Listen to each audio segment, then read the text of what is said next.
The Boys. I actually have no specific problem with either DC or Marvel. My issue more is they are training the public to wait for a strong man to come in to save them. They're teaching the wrong lesson ultimately, because we all have to save ourselves and work together, and it's slow and it's small and it's boring. My issue more is they are training the public to wait for a strong man to come in to save them. They're teaching the wrong lesson ultimately, because we all have to save ourselves and work together, and it's slow and it's small and it's boring. Like you said, I'm a superhero. I mean, yes, that was the point of the comic, but even with that as a template, you still did the opposite of what the comic did, and did exactly what you just criticised, multiple times.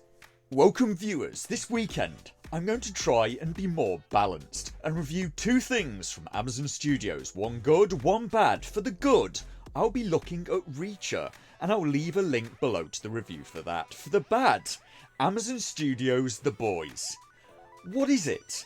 In short, it's a disappointment. It's a TV adaptation of a comic, and a pretty foul-mouthed, violent, crude and crass one, and that's kind of what I liked about it. The series showed some promise at first in Season 1, before straying so badly in Season 2, but watching it back, there are substantial problems with Season 1 too, and the series for me completely misses the point of the comic, and is one of the least faithful adaptations I've ever seen. They change almost everything, so before I get into specifics, there are spoilers coming up, and don't forget to like and subscribe if you have fun. The story of The Boys in the source material is heavily anti-corporate, which is kind of funny after the IP got sold off to Amazon. Seeing The Boys on Amazon is like Disney trying to be punk and anti-corporate. The comic is also heavily anti-fascist and also anti-superhero. It has a strong distaste for superheroes, and links these three concepts of corporatism, fascism and superheroes together, and bear with me because that part will take some explanation. Maybe I should do timestamps. The series is such a terrible adaptation of the comic, to the extent that you could watch the entire of the series and it will not contain any spoilers for the comic whatsoever. You'll barely recognise the story at all. A lot of characters were cut from the comic version to make the series, such as Jack from Jupiter. New ones were also inserted, such as Translucent, and some were changed entirely. For example, the character of CIA Deputy Director Susan Rayner is completely changed in the series compared to the comic. Her personality, her actions, her story, her place in the greater story, as well as her violent and often degrading love affair with Butcher, which is in the comic a lot, but never in the series. She also expires in the series and not in the comics. In the comics, she's a blonde Caucasian woman. In the series, now being played by Jennifer Esposito, who's Hispanic, so she's now of a different ethnicity. So apart from having a different personality, doing completely different things, and changing her from being an alive blonde Caucasian woman to a deceased Hispanic brunette, they got her character bang on. They just made some minor changes. They did a similarly great job on Queen Maeve, who's changed from a blonde in the comic to a redhead in the series, and in the comic regularly took muscular men to bed 3 at a time. In the series, she's a lesbian. Huey is now also American, not Scottish, and has a completely different personality as well. It's one of the most consistently miscast shows that I've ever seen. Karen Fukuhara playing the woman is just, well, she's too attractive for the role she's playing. And there's another hallmark of Hollywood. Even ugly or plain characters will be played by extremely attractive people. This is Hollywood, that was casting bookish and maybe a bit plain and frumpy Velma in a live-action Scooby-Doo and picked Linda Cardellini. Do you get my point? I never watched the live-action Scooby-Doo films anyway because I have a chronic allergy to Matthew Lillard. But anyway, I digress. Frenchie is also pretty much nothing like the comic character in looks or personality. In the comic, he's a tall, gangly, awkward-looking crazy Frenchman who's being played as quite sane by a somewhat handsome 5'8" Israeli. The closest that they got to the source material with the series was, at least for the character of Mother's Milk, they approximately got an actor of the correct ethnicity. Sadly, they also gender swapped Mallory. James Stillwell from the comic has been replaced by Madeline Stillwell in the show, who also lives to the end of the comic and is, if anything, the main antagonist. In the series, Madeline expires at the end of season 1. And I'd better not get started on what they did to the character Black Noir, because the series has blown what I thought was the best part of the comic story that elevated the whole thing. They also gender swapped Stormfront from man to a woman, and although I really liked Ava Cash in that role, which frankly is a bit of a problem when one of the most charismatic characters in your show, and more charismatic than most of the heroes, is a dedicated fascist. And that is a big takeaway from the show for me. The cast is great, but the showrunners really demolished the story. Starlight's role in the story is also completely different from the comic, and increasing her role in the series is kind of what derails the show. There's a section in the Boys series, in episode 1, where Starlight joins the superhero group The Seven, an analogue of our world's the Justice League, and she's told by one of the other superheroes, the Deep, this universe's equivalent of Aquaman, that if she wants to join them, and she really does, she has to get down on her knees and do him an intimate favour with her mouth. And later on, she gets her payback on him by giving the story to the press. In the comic, it was quite different. The Deep didn't do that to her.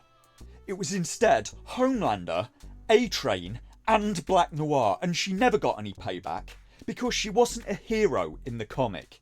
She was a victim. A person with superpowers being the hero of the story spectacularly misses the point of the comic story. It is in fact a total inversion of the point of the comic story. The whole idea was that the superheroes in it are a fraud. Starlight is beautiful and blonde and looks perfect on the surface, but on the inside she isn't. That's the idea. The series takes her and makes her damn near perfect and makes her into a superhero. Like you said, I'm a superhero. In the TV series, there are people with superpowers, called Supes, and the series made some Supes into heroes. Now in the comics, the Supes were not the heroes. They were mostly degenerates.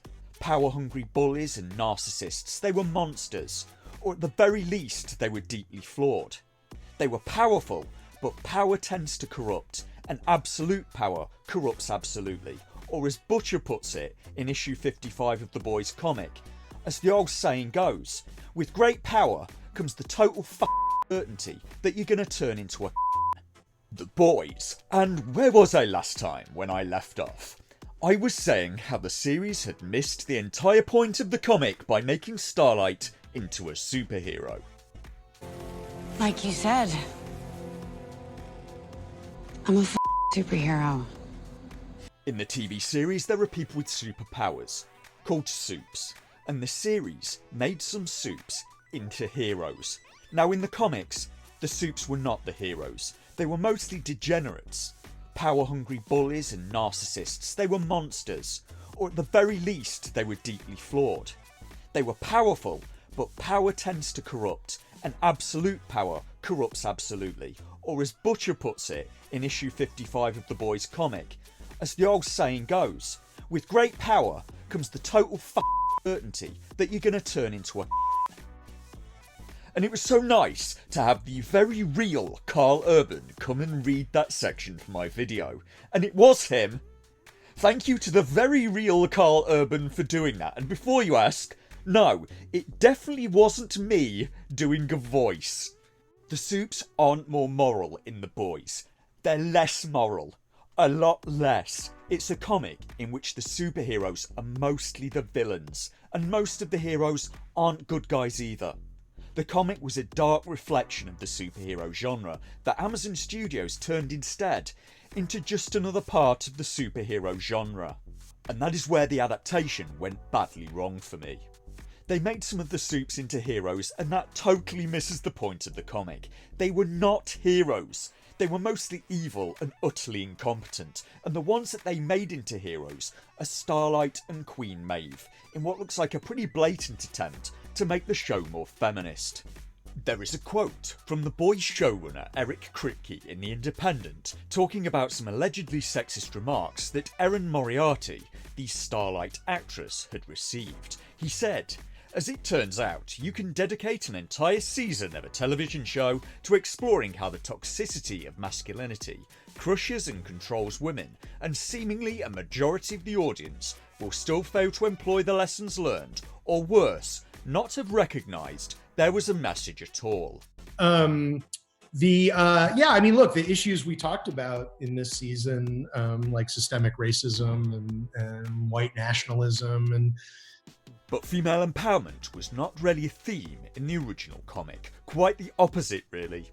There was not much empowering for women there, and that angered a lot of feminists, who didn't seem to notice that there wasn't a lot empowering for men there either. But in feminism's defence for once, to be fair, both Butcher and Huey are in the story seeking revenge after the women they loved had their lives ended in horrible ways. The story does have a habit of reducing women to props or plot devices in men's stories, and the one woman who was in The Boys is mute. The series also heavily tones down the content of the comic, and if you think the series goes too far in places, try the comic. I dare you.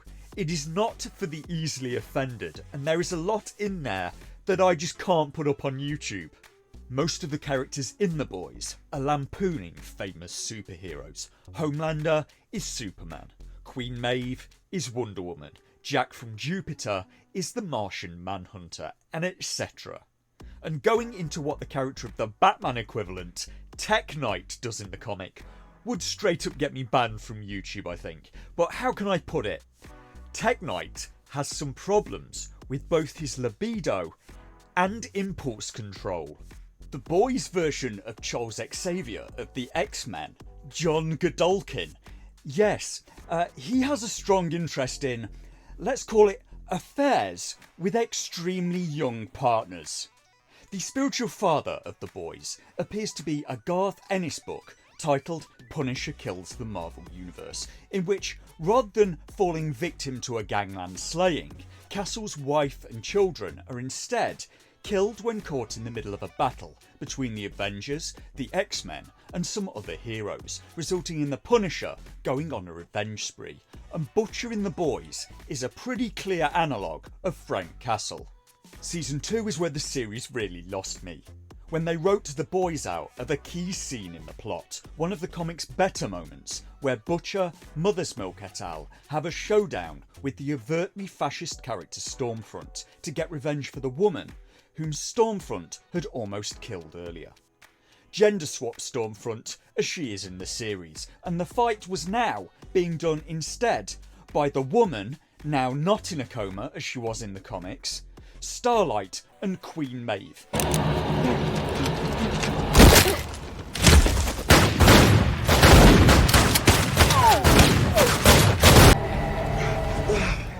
Hey, Kraut.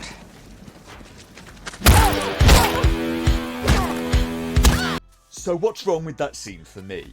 Well, firstly, Queen Maeve appears from absolutely nowhere to jump Stormfront from behind and starts out with a slur. Secondly, Stormfront just forgets that she can fly while the three women beat her. The scene is also far too sadistic for me. The heroes take more pleasure in this 3-on-1 beatdown than the fascist does in earlier scenes. I also find the image of a woman on the ground being stamped on by 3 people to not be pleasant for me to watch. It was far more justified in the comic because of the things that Man Stormfront had done. He had wiped out whole villages of innocent Africans so Vought could make more money, and you know why all the men are standing back. It's only acceptable if the 3 women stamp on her.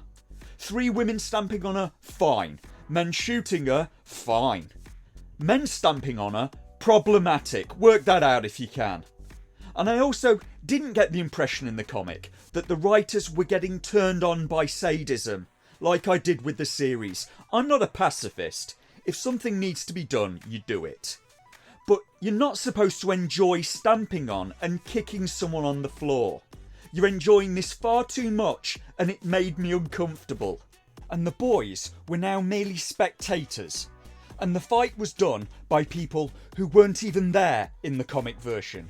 They turned the boys into spectators in their story called The Boys, and in doing so, lost the symbolism of the whole scene. At first, Butcher tried to fight Stormfront alone, but was starting to lose before Mother's Milk came to help him, followed by Frenchie and then Vasily Verishkin. These 4 were symbolic of the Allies in World War II, and the series threw that out of the window, along with the carefully scripted 6-act plot that Garth Ennis had written for the comic. And what they replaced it with was essentially one line: girls get it done.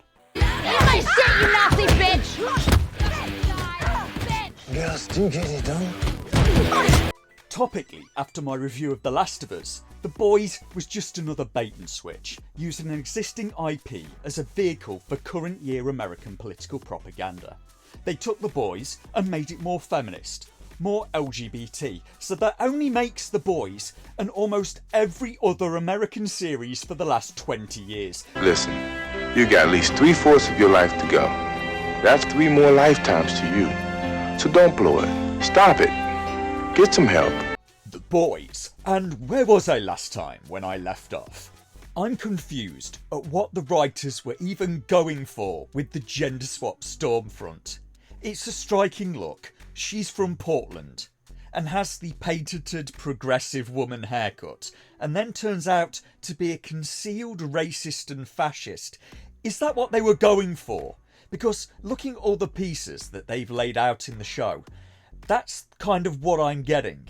But since I wrote that part, I found out more information. So why did they gender swap Stormfront? Well, there was this article in the UK paper The Metro that said, "We gender flipped them in part because we were trying to create Homelander's worst nightmare," he told us, and his worst nightmare to us was a female who wasn't scared of him and tried to steal his spotlight, and because he's such a gaping hole of neediness and insecurity, another part of it will be revealed as the season goes on. There's some darker sides to Stormfront. I think the point we're making is a lot of hatred these days is packaged in a social media savvy package, and she represents that to a certain extent. Not what an old school version of intolerance looks like, but how it looks today online. We wanted the intolerance to have an attractive face before you realise what it's about.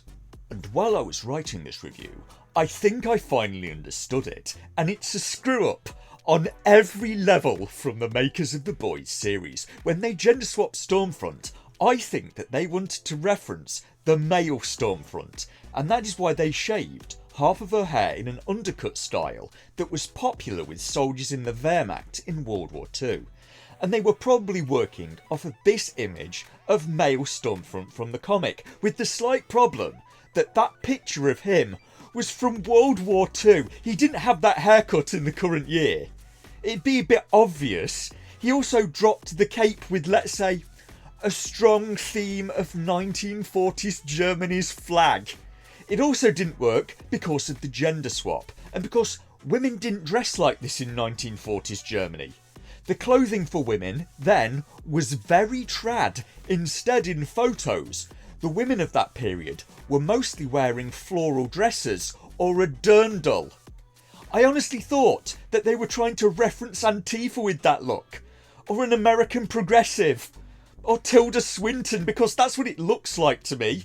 All she needs to finish the look is some blue hair dye and a nose ring. Stormfront is probably the best antagonist the show has managed so far, and they've kind of ruined her already. Now, I don't agree with her politics or her stance on race relations, but she's a snappy dresser. That outfit is probably from Hugo Boss, but I do like her femme fatale, even if she's a bit heavy on the fatale. I've dated worse. In conclusion, I could fix her. I watched season 1 of The Boys back in 2019 when it first came out, mostly on the strength of the cast. I like Carl Urban, mostly for the film Dread, that was brilliant, and then nobody went to the cinema to watch it, so we never got a sequel. I also really like Anthony Starr, who plays Homelander in The Boys, due to his work on the series Banshee, so if you want some recommendations of things to watch instead of The Boys, try Dread and Banshee. I honestly like the entire cast, apart from the guy playing Huey, whose one job was to be a likeable everyman, and for me, he failed badly at that. So when I started to watch The Boys, I got a few episodes into season 1 and found it interesting enough that I went and read all of the source material. It's kind of like what I ended up doing with Game of Thrones. I watched season 1, got bored of waiting for season 2, and then went and read all of the books. And at first, I was quite impressed with the Boys series, because the source material was far from perfect, and if anything, in places in season 1, they made some solid improvements on the source material. But as the series went on, it started to miss the point of the source material entirely.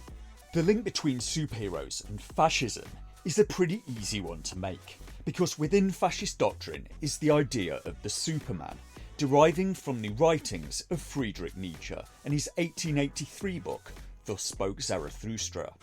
He spoke of an idealised Superman with the strength and will to forge a better future for humanity. It carried with it the idea that moral authority derives from strength, and Nietzsche drew a stark contrast between this idealised Superman, superior in morality and strength, and a conceptual last man, ordinary and bourgeois, decadent and nihilistic, and it's easy to see how this next generation of superior humans that Nietzsche envisaged fed into the concept of eugenics. Because if these superior humans are needed to forge the future, maybe they themselves could be created by breeding programs or chemical intervention, and these concepts were co-opted by the then German government. And what is Superman as a character if not superior to regular humanity? Stronger, more just, more moral. And there's something about superheroes that's also clearly anti-democratic. They're unelected and yet still use their vast and superior strength to enact their will against the wishes of elected leaders, or the people, or the laws of the country they're in. So in the Boys comic, there was a deep contempt for superheroes. In the world of the Boys, the superheroes aren't more moral than the average person, they're considerably less so. And this, if anything, is a complete inversion of Nietzsche. The only hero in the Boys comic at the end is the last man. And the last man is Huey, a Scottish everyman with a heart of gold, made in the image of Simon Pegg. And that's why an older Simon Pegg ended up in the series, playing Huey's dad. And these themes of Nietzsche and fascism are what I got from the original comic. It seemingly had some quite profound ideas behind its crass and punkish veneer, and all that has been cast aside in the series by having Supes as the heroes and relegating Huey to a cheerleader for Starlight. Huey was kind of the hero of the comic in the end, reduced now to a bystander in his own story. The series makes many facile character changes. They also race swapped A-Train, who was Caucasian in the comic and is a black dude in the series. They could have race swapped any character, and they choose to make the black guy the one who runs fast. You know, for anti-racism. Maybe they could have race swapped the Deep instead, from the white guy that he was in the series to the black guy as he appeared in the source material. It's a bit hard to tell from the costume, but yes, the Deep in the comics I'm pretty sure was a black dude who they made white in the series, and I have absolutely no idea why they just didn't keep it as it was. Sadly, Anthony Starr is kind of miscast as Homelander. And it feels a bit harsh to say that because he does a very good job in the role, but the ideal guy for me is already working with Amazon, and for me it's Alan Ritchson, who's currently playing Reacher. But if it came down to a choice between getting more Reacher or having him as Homelander, I'll take the Reacher, please. Everyone who watched Supernatural will have a pretty good idea of what Eric Kripke writes like, where in Supernatural, Sam saying, "Dean, we need to talk," happened so often it became a meme. So with Eric Kripke writing for The Boys, expect lots of forced conflict and plot lines that eventually fizzle out to nothing. And Jim Beaver. Always expect Jim Beaver. So in short, a comic series that was loudly anti-corporate and anti-fascist with a punkish disregard for taste and convention has been sold to a giant corporation, hollowed out and used as a vehicle for a generic message on feminism, toxic masculinity and American partisan politics. Sorry to interrupt, but there are some policemen here. They say they need to speak to you about irregularities in the pension fund. I see. Could you make me a cup of tea, please, Stephanie?